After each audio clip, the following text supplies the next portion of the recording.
Wow. Okay. We're all set. All right. Welcome back. Let me turn this up a little bit. Happy Thursday. So, thank you for coming in. If you're new here, welcome. My goal is my name is Dr. Vincent Esposito, and my goal is to make you independently healthy. So, we do these weekly shows on a variety of topics. I also write up on these a lot. So, if you ever want to check out any of these kind of in written form with more of the context, you could go to my website, insideouthealthwellness.com. I do want to say before getting started, really quick.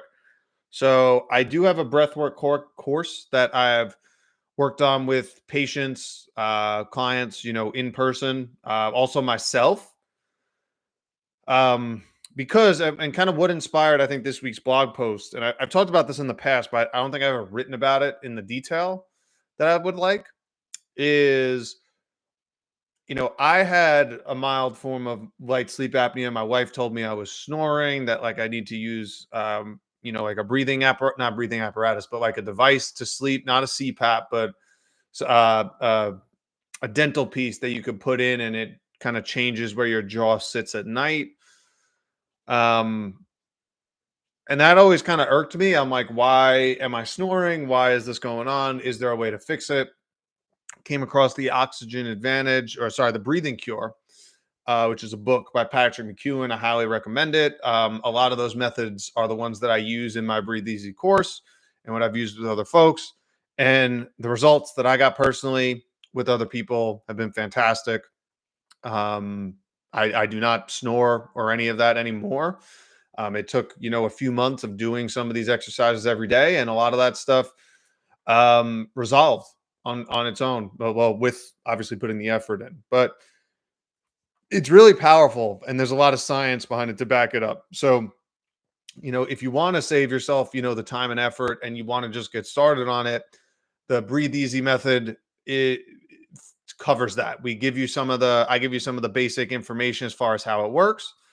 And what's important is, you get all the exercises that I would use with patients. And I show you how to use, um, how to build your own program based on where you're at, using things like the control pause, which is show you how to do. And I've done posts on it on Instagram, how you can measure where you're at to get to where you want to go.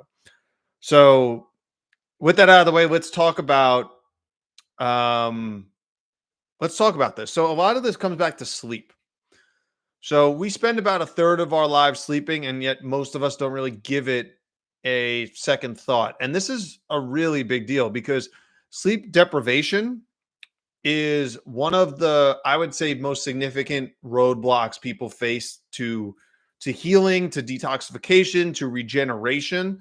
And there's really no shortcut around it. You can't replace natural sleep with something else.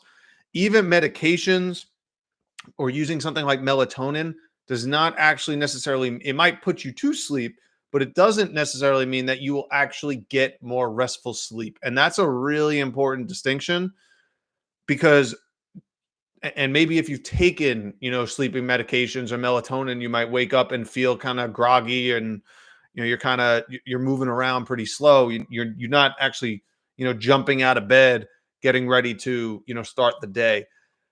Those things, just because they put you to sleep, does not necessarily mean you're getting good quality sleep. You might be getting the quantity but not the quality, and that's really, I think, a frame that we're going to have to, get around. And one of those things is obviously, how well are we oxygenating tissues? That's where the sleep apnea part comes in.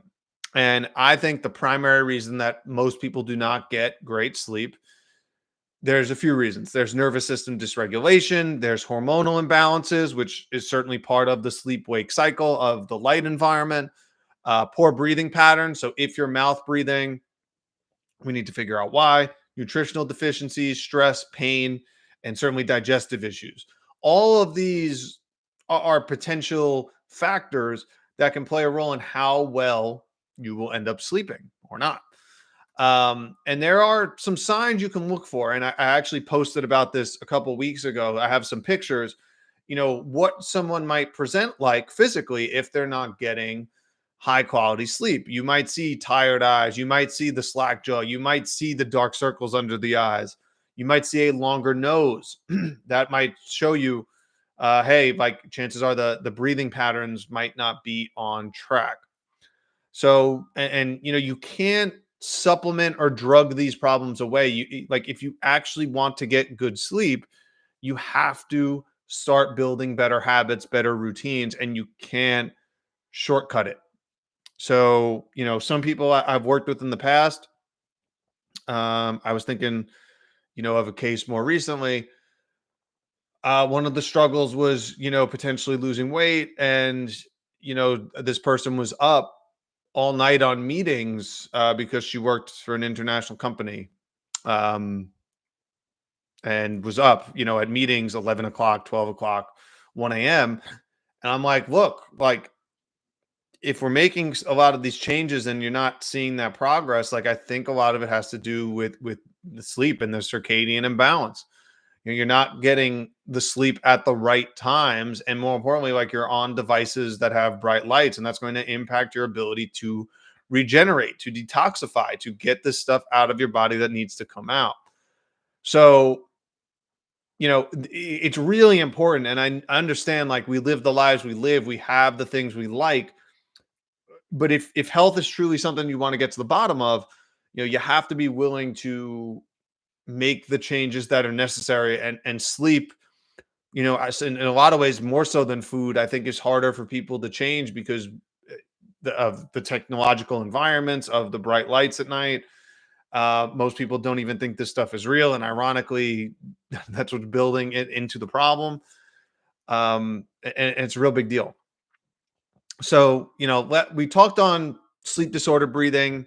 We talked a little bit about sleep apnea. We're going to talk a little bit more about what it is, and it is a really serious, you know, sleep disorder, and where breathing effectively stops and starts in the middle of the night. You're not in conscious control of it.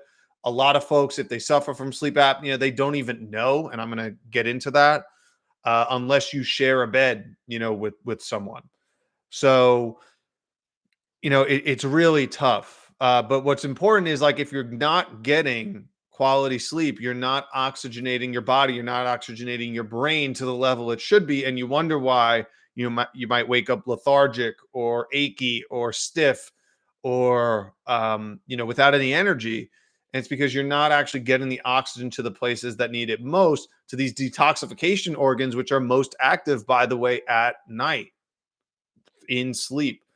So, you know, all of these things are really important. So effectively what's happening is you're getting repeated stops and starts in sleep with breathing, and it's because usually the airway collapses, the muscles are weak. It could be due to a physical obstruction, although that's usually much less likely. It's usually a collapse due to any number of reasons. It could be because the tongue presses back and thins out the airway. It could be that just the muscles, the respiratory muscles, are weak. There could be a lot of things, but there's two different types of sleep apnea. There's a complete apnea, or a partial apnea, which is also called a hypopnea. Now, complete apnea is you completely stop breathing for a short period of time. Partial is you're just not getting the same amount of oxygen that you would. And, you know, a lack of oxygen, now this leads to kind of like a downward spiral, right? Because if you have a lack of oxygen, you know, you're going to get increased effort from your breathing muscles. For example, like the diaphragm. This and to make up for that lack of oxygen, you're trying to suck in more air, right? Might be why, you know, some folks, because just a lack of oxygen, they will unconsciously open their mouths at night to try to make up for that deficiency because you're not getting the air in you need through your nose. Now, measuring sleep apnea can happen a few different ways. Like I mentioned, there's apneas and hypopneas, which are essentially partial apneas. How it's measured is they use this apnea hypopnea index. It's called AHI, and this is a measurement that you can see on a typical sleep test that you might do at home. This is one that I did. Generally, depending on the number of apneas plus hypopneas that happen per hour, rate, it gives you a rating on how mild or severe sleep apnea might be. So anywhere between 5 and 15 events per hour is considered mild, 15 to 30 is considered moderate, over 30 is considered severe. This is a crude measurement at best because, again, you're not measuring the distinction between apneas and hypopneas, but also you're not measuring the degree of a hypopnea. So, in other words, a 4% hypopnea is not as detrimental as, say, a 10% hypopnea. So, you can't really gauge that, or I should say, we don't have really the technology to track that in your typical sleep test that you might do, at least so far. So that's essentially how you measure it. Now, like I said, was in the mild category when I started this, started doing a lot of the breath work that I share in the course, and I still do it to this day. And this stuff disappeared. My wife is a lot happier. I'm a lot happier. I wake up feeling better.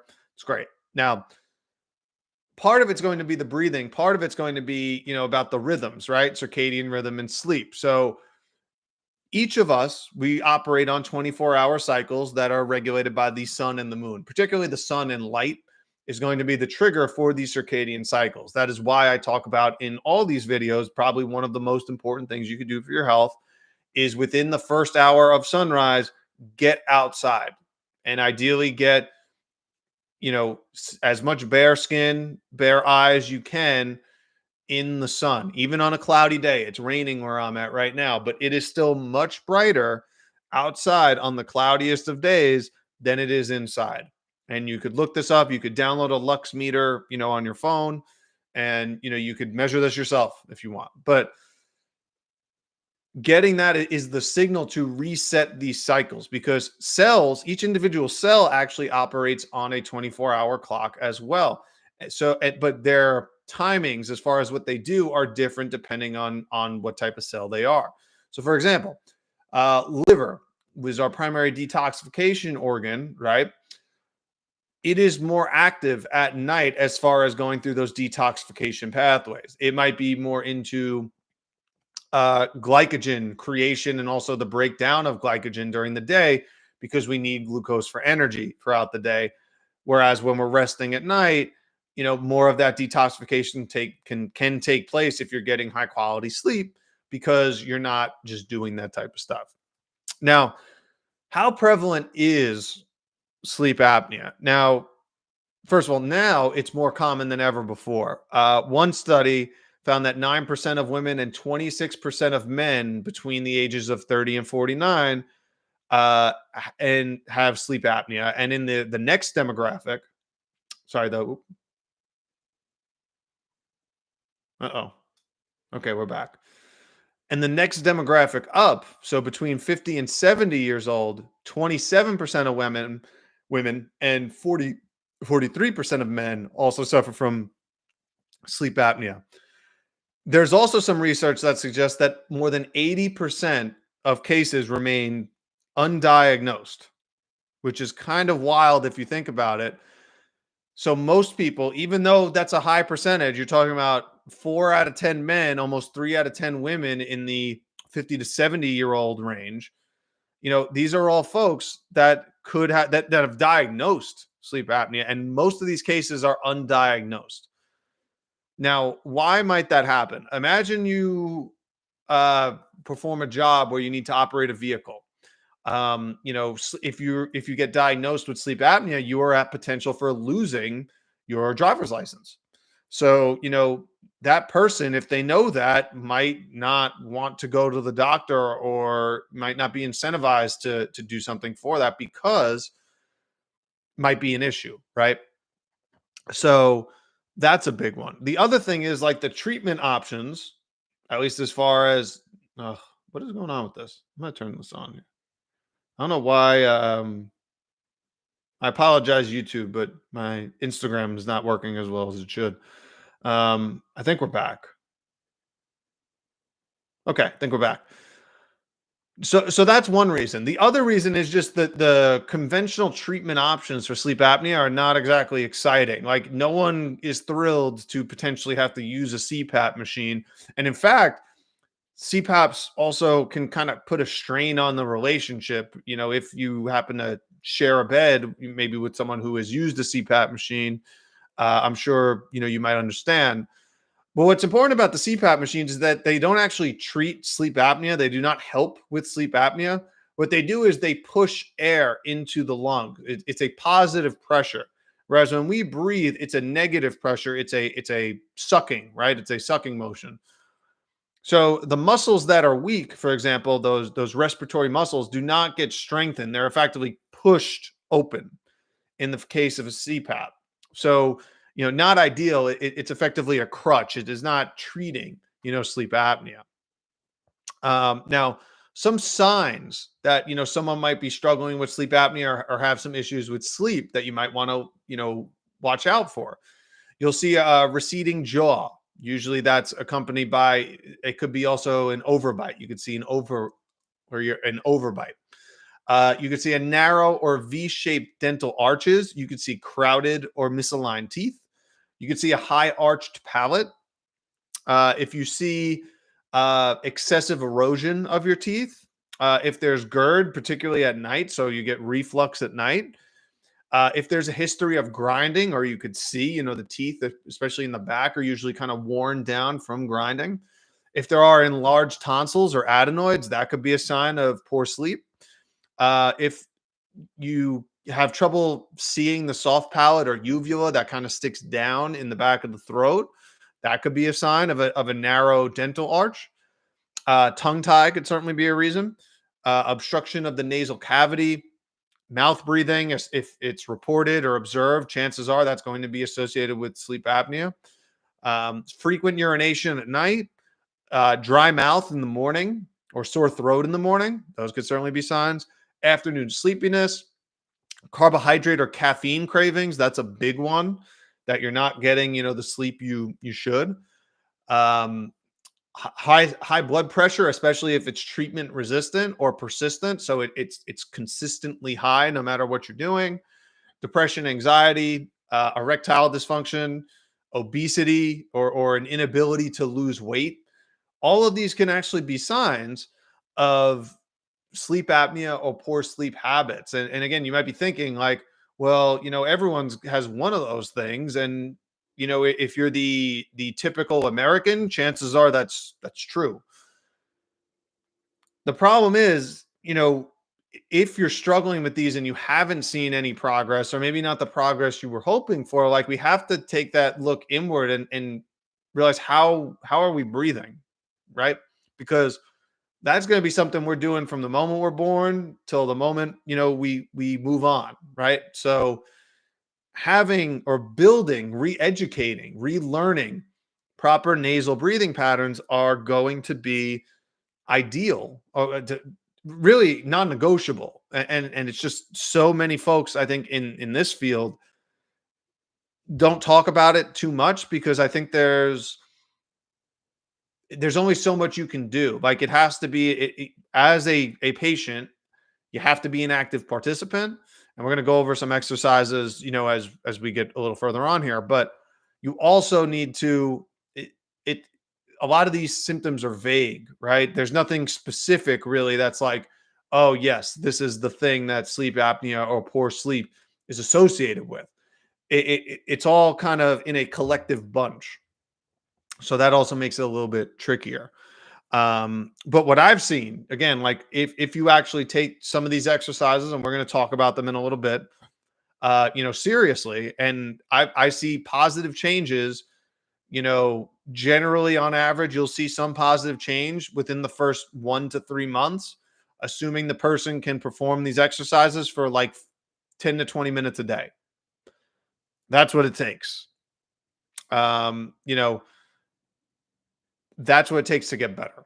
So, but what happens if you're like, nah, that's too much. I ain't going to do it. I'm going to ride it out. Sleep's not a problem. It's all good. So, if you do nothing, the immediate effects of sleep apnea are actually similar to poor sleep or sleep deprivation, right? So, it's poor emotional well being, poor cognition, decreased alertness, maybe slower reaction times, decreased motor coordination, which is again kind of what I was talking about with the driver example earlier. And while these, short term are like, okay, I could kind of get away with that, chronic sleep issues, chronic sleep deprivation is going to lead to systemic inflammation. Right now, why would this happen? We talked about it before. A lot of those detoxification, those lymphatic organs, your liver, your kidneys, they're doing a lot of this work while you sleep. That's when they're the most active. They're most active when you're resting, when a lot of the day to day is not going on, and they have a chance to clean up a lot of what's been going on throughout the day.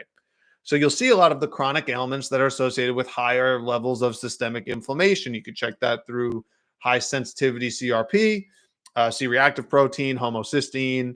There's a few different markers, but what are some of the chronic ailments that might come along with systemic inflammation and poor sleep or sleep apnea?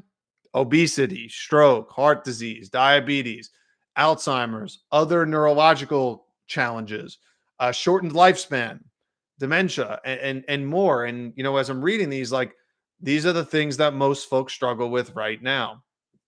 So again, getting ahead of it or catching it early is going to make it better in the long run. And the good news is a lot of this is preventable and reversible if you put the effort in.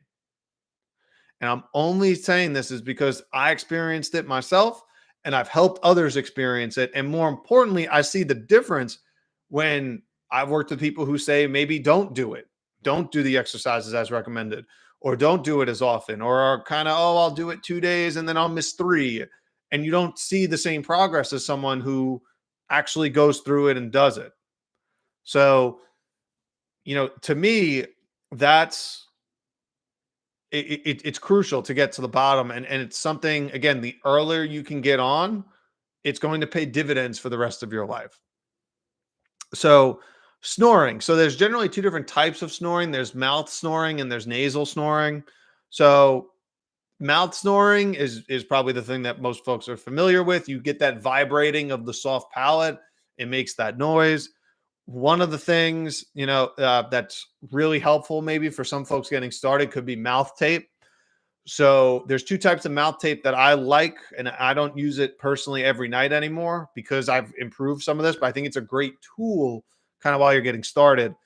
There's one called Myo tape, which is nice because it goes around the lips. It doesn't go on the lips. For me, because I have facial hair, that's not a great option. So there's one called Somnifix, which actually goes over the lips. So for someone like me who has facial hair, that would probably be a better option. But they're both great. I also recommend, if you're going to use mouth tape or try it and it freaks you out because you think you might, suffocate at night, totally get it. One thing I recommend is start wearing it at points throughout the day when you're awake and maybe not speaking, whether it's, before bed and you're reading a book for 20, 30 minutes, just wear it while you're, just reading. So yeah, so that's a big one. So now let's get to the point where we're talking about like the education part. And like I said, relearning nasal breathing is non-negotiable. It's the only way we're going to get to better ideal health. It's going to increase nitric oxide production. It's going to improve lung volume. It's going to um, reduce the frequency of illnesses, particularly upper respiratory type challenges, inflamed tonsils, adenoids, more healthy levels of CO2 and oxygen. So I talked about it, a couple of weeks ago. CO2 is the primary stimulus to breathe. It's not oxygen. So, that's really important to kind of keep track of. So how you should be breathing: low, slow, low or light, regular, effortless.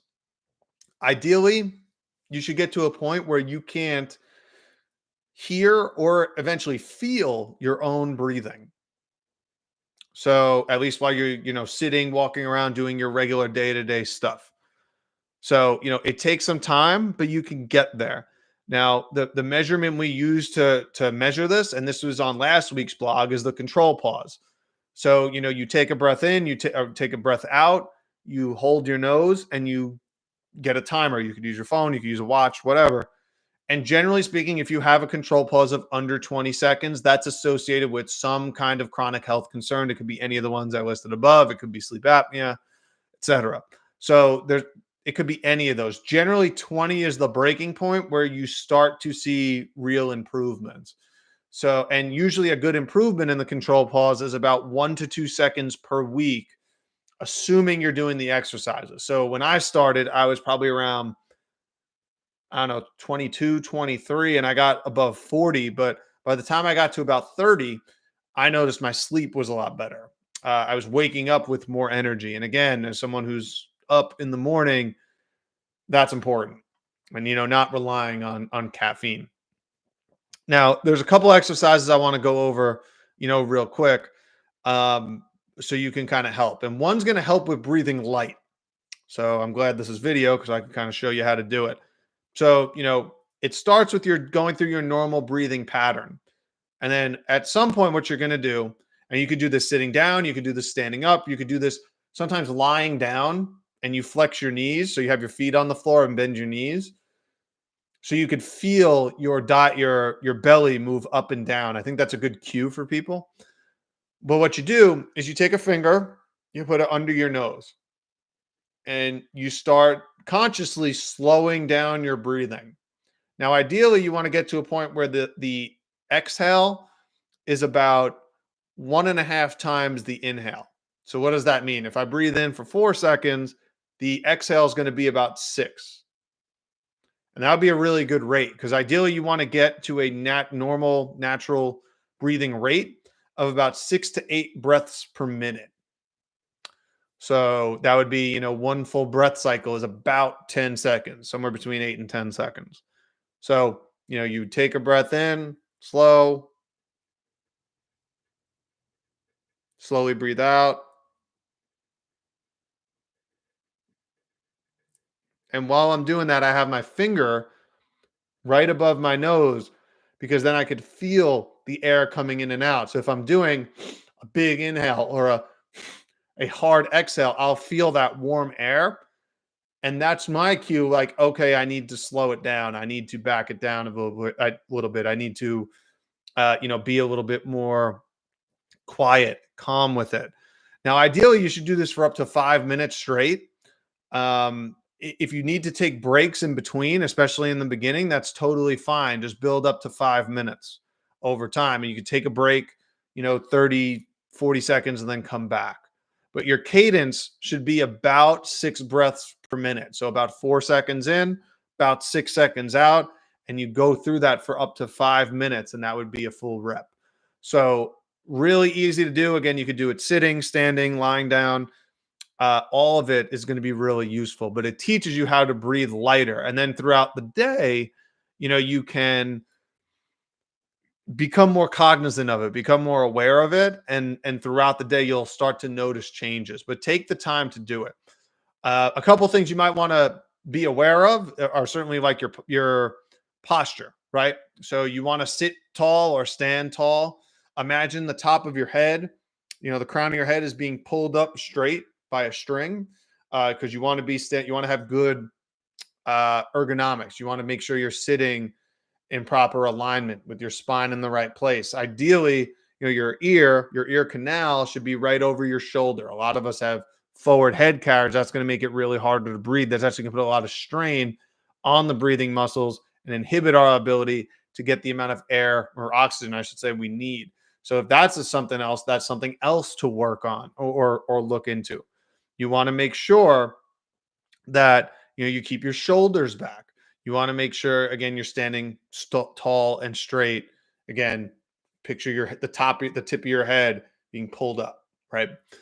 You want to, again, make sure you're slowing down your breathing. Ideally, you want your exhale longer than your inhale. And you want to be looking for tolerable air hunger. So you're going to feel a reason to breathe. You want to feel that sensation to breathe a little bit more, but it's not to the point where it's a lot, where it feels like you're going to suffocate. So that's a different level of exercise that we could get into, but especially if you're getting started, you don't need to get to that level, but you want to feel a little bit of that sensation to breathe. Another really great exercise that is called box breathing. So it's a similar concept, but there's two built-in holds. So you imagine a square, box, and each side of the square of the box is 4 seconds. So you'll breathe in. Again, you want to make it sure it's low and slow. So you don't want to hear it coming in. You don't want to take huge breaths in. That's not what we're doing. We're doing slow breaths, 4 seconds in, hold for 4 seconds, breathe out slowly for 4 seconds, and then hold the bottom for 4 seconds. So that's box breathing. It's a really great way to create a calm alertness. Believe it or not, box breathing, that technique was originally developed for Navy SEAL usage. So that Navy SEALs, special forces teams can maintain alertness, but also a relatively calm state. So they're not, overstimulated in a potentially dangerous situation. Right. Another version of that I like is effectively what you're going to do is you're going to take out the hold at the bottom. I find that personally gets uncomfortable. So instead, what you're going to do is you're going to breathe in for 4 seconds the same way. You're going to hold for 4 seconds at the top, but instead you're going to breathe out. You're going to extend that exhale for 8 seconds. So it's going to be double, that breath in. So you take that breath in slowly, 4 seconds. You're going to hold it at the top, 1, 2, 3, 4, and then slowly exhale for 8. And then you repeat that cycle. And same thing, you could build both of these up. You do them for up to 5 minutes. Fantastic ways to start. And again, posture, what you're doing ideally should be the same. You're either sitting up tall, you could be lying down, you could be standing up. They're all good, but you want to make sure again your shoulder or your neck is stacked on top of your shoulders. You feel like your top of your head's being pulled up by a string. You're feeling relatively comfortable. You're in good posture. You have good posture. So all of these are really important, and they're the baseline for starting to rebuild and relearn that nasal breathing. And like I said, you could start with those two exercises and the control pause, which I talked about last week. And that is enough to at least start. You have a quantitative measure where you can get started. And again, if you have a control pause of 10, you can see go up 1 second per week, 2 seconds per week. A month later, you might be near 20, and you should start to feel a significant difference. So it just comes with the consistency, and it comes with the practice. And the more you become cognizant of it, the more it actually will become automatic. So there's this positive feedback that you could build with this. And it's really, really powerful stuff. It's really simple too. Certainly, in the beginning, if you're trying to learn this, I do think things like mouth tape or a nasal strip, if you want to use both at the same time, if you're really struggling with it or are worried, use them. I think they're great. But my point is, as you build up your strength, as you build up your lung capacity by doing these exercises and more, by the way, in the full course, you're going to feel a lot sharper. You're going to have more energy. You can reverse. And again, I've seen it. I've done it myself. Sleep apnea. So it just takes a little bit of time, a little bit of consistency, and the results are powerful. And you could back it up. You could break it up into 10 minutes and 10 minutes, 5 minutes, 5 minutes, 5 minutes, 5 minutes, like whatever works for you. As you build up the strength, there's other exercises where you can incorporate walking, where you can incorporate longer breath holds that are even more powerful, but you need to build up the context and build up some sort of foundation. These are really nice foundational exercises where even if you get to the more advanced levels, these are still great tools and they do serve a purpose and can help. So, if you want to check out the Breathe Easy method, from now until next Wednesday, it's actually 50% off. It's $97. You get the whole course for life. It's all of the exercises, like I said, that I use in practice. And I show you how to create your own program for yourself based on that control pause. So there's no guesswork, You know what to add in at what time as you improve.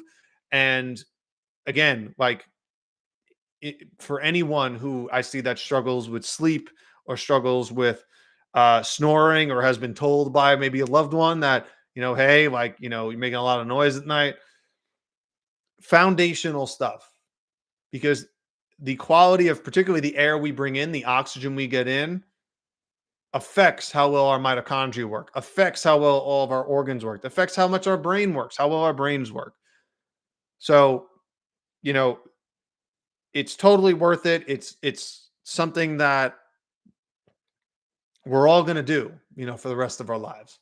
So, and like I said, instead, before resorting to something crazy down the line, start with the things that you have control of, and how we breathe every day is something that we have control over.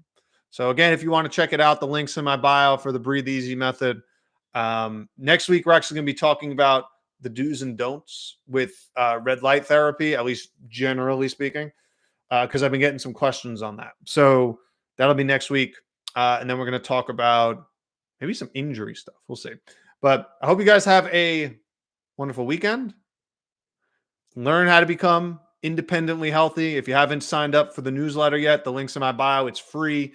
All the stuff I just talked about is already up there. So I hope you have a great weekend. Looking forward to hearing from you soon. Have a good one.